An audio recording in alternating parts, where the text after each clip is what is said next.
बनिया के घरवा पे गईली जननावा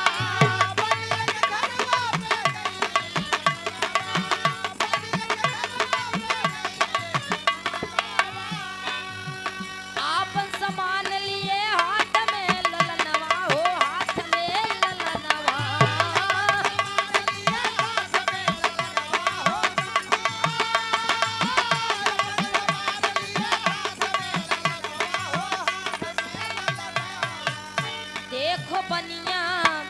देखो बनिया का कैसा मिजाज साथ तेरा निभाऊं देखो बनिया का कैसा मिजाज साथ तेरा निभाऊं जियो जाई के बनिया के दरवाजे पर दोनों प्राणी पहुंच गए। बिरहा हमारे एकदम कहानी एकदम करीब आवता।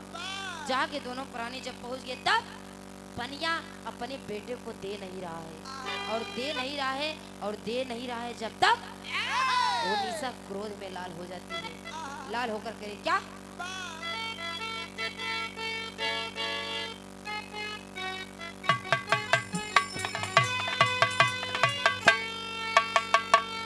बनिया कहीं ना दे भाई एक कहूँ ललनवा ये भैया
अपनी दुल्हन को यानी कि निशा को दोनों लाल के बदले एक को लाल नहीं देता।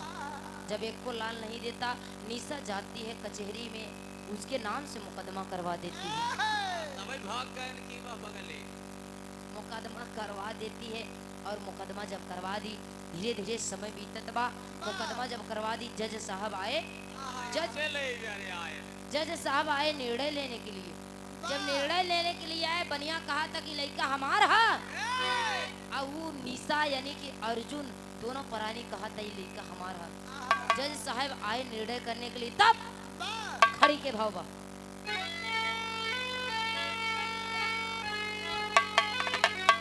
बनिया जाकर दौड़ के जज साहब का पैर पकड़ लिया और पैर पकड़ कर कर आए ए साहब अरे बनिया कहे कि परुआ पाए हम हरिया अरे बनिया कहे कि परुआ पाए हम हरिया तो वही हरिया में पाए दूठी लाला बढ़िया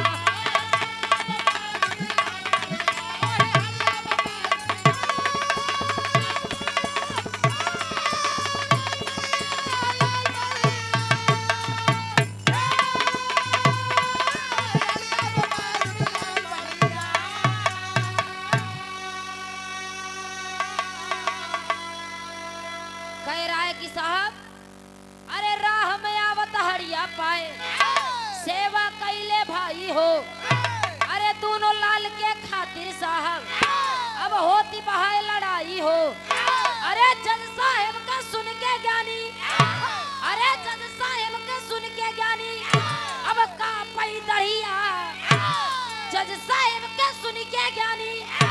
अरे का पैदड़िया तो वही हड़िया में पाए दूठी लाला बड़ी। बनिया बता रहा है कि साहब रास्ते में मैं आ रहा था और एक हाड़ी पाए, वो हाड़ी में दूठी लड़का पाए। और आज जब लड़का के से पखे के हम तनी से बड़ा कही रहे तो वो लड़का के ये लोग मांगत हैं डाले जाई के वो फौजी नौजवान अर्जुन जाकर कहने लगे कि साहब अरे गौर गैर के दरवाजे पे जाबे कुत्ता तो का भौंकी हो। अरे अपने घर के आंगन में साहब बोए रहे हम लौकी हो। इतनी बतिया सुने साहब एकदम कापा ही लगे। कहाँ लौकी बढ़त बढ़त आज लौकी बढ़त बढ़त इनके घरे चली गई। जज साहब एकदम परेशान हैं। आज जज साहब परेशान हैं तो बनिया खड़ा हो के ताका अर्जुन बतावा था कि साहब मैंने लौकी बोया, लौकी का बिया कहे जज साहेब के सुन के बतिया। अरे का पे दढ़िया तो वही हड़िया में पाए दूठी लाल बढ़ी। इतनी बतिया सुनते मन में आखिरकार में अर्जुन कह रहा है कि साहब मैं जब प्रदेश जा रहा था तो अपने घर के अंगने में लौकी के बिया रखे के गवा रहे। और लौकी के बिया रखे के गए धीरे धीरे जब वो लौकी मतलब पौधा भा और जब पौधा भा धीरे धीरे ऊपर गौ जवन में इनके पटरा चली गई। और जब इनके पटरा चली गई ये साहेब तो हम दूठो फल लगा। और जब दूठो फल लगा वो दूठ लौकी फरी हुआ। और जब वो लौकी फरी तब ये साहेब पतरा पड़ते इनके आंगने में लटक गई। अजय इनके आंगना में लटक गई तो यह लौकी बदे साहेब लड़ाई होत बा। आखिर तू ही निर्णय ला आखिरकार में ई दोनों लड़का या फिर ई दोनों लौकी के करवा। जज साहेब ने निर्णय ले लिया कि आखिरकार में फल चाहे जिसके दरवाजे पर जाके गिरे जिसका जड़ होता है मान तो उसी का होता है। जज साहब ने निर्णय ले लिया कि ये दोनों बच्चे फौजी साहब के हैं। ये दोनों लड़के ये बनिया के नहीं बटन। जज साहब कह रहे हैं कि अगर ये फौजी साहब के मेहरारू है तो लड़के यही के बाद क्योंकि जड़ तो इसी का है तो फल कोई और का नहीं फल भी इसी का होना चाहिए। जज साहब ने निर्णय ले लिया बनिया एकदम मुंह से निर्मुआ इस लटकाए ले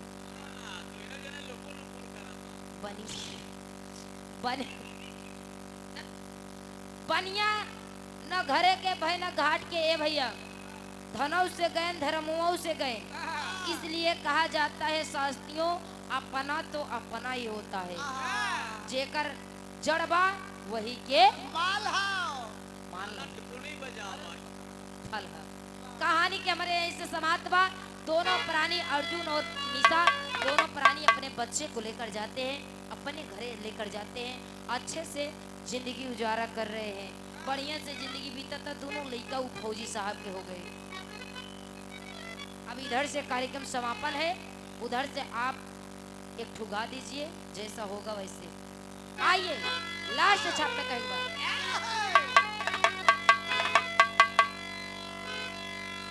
महाबली गुरु बुधराम गुरु बाबा दीन के माया। अरे कथन किया कभी राम कुमार जी ये भाई हमारी टीम ने सजाया हो। अरे राम अधूरी किस्मत पूरी हो गई ये पंचो अधूरी किस्मत पूरी हो गई। तगावे प्रियंका सने ही कम भाई दूरी अधूरी किस्मत पूरी हो गई।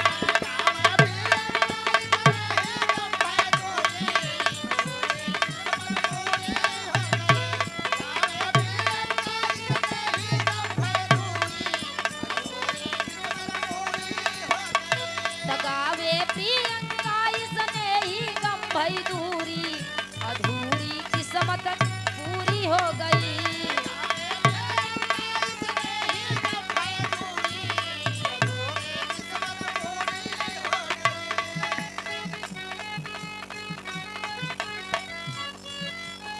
कहे कौन प्रेमिका कहा दिया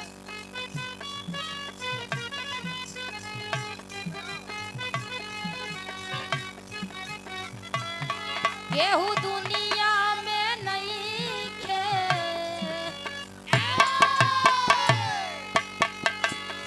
केहू दुनिया में नहीं खे तोहरा सिवा हो तोहरा सिवा प्यार में नहीं की गोरी हम बेवफा हो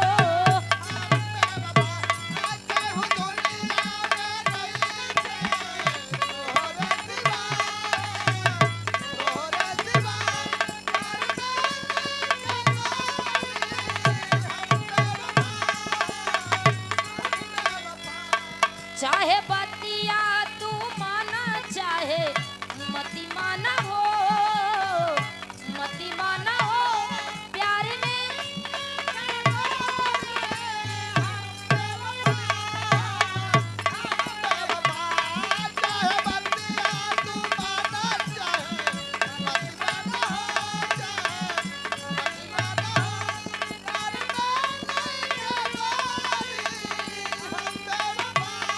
दुल्हन कहा दिया हम बली लइका या रहुआ